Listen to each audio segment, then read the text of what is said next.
Nagaaf araarri Waaqayyoo bakka jirtan hundumaatti isiniif haa baay'atu. An obboleessa keessan Fayyoo Baga dhalatte yeroo jalqabaatiif karaa YouTube chaanaalii kootiin dhufeen jira.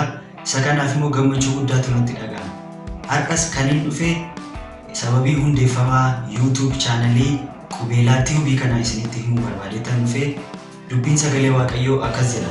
Tasalonqee isa duraa boqonnaa 5:3 namoonni nagaadha gabiidhas utuma jedhanii badisi ittiin yaadamiin akka ciniinsuu dubartii ulfaatti dhufutti isaan irra hin gaane. Kana jalaa ba'uun isin jiru. Obboloota nana isin garuu dukkana keessa waan hin jirreef guyyaan sun akka hattuutti isin irra ba'uu danda'u. Isin hundumti keessan ilmaan ifaati, ilmaan guyyaatis, warra halkanii yookiis warra dukkanaa miti jedha. Haleluuyaa.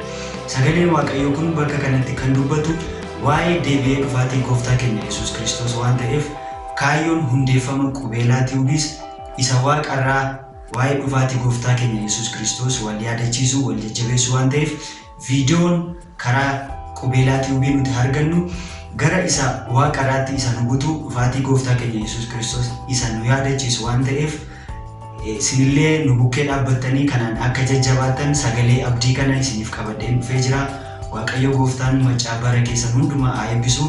YouTube chaanalii kana subscribe gochuudhaan maatii nuuf ta'a. Akkasumas illee like gochuudhaan hiriyoota keessaniif illee share gochuudhaan akka nu bira dhaabbattan jaalala Waaqayyoon isin gaafadha. Thank you.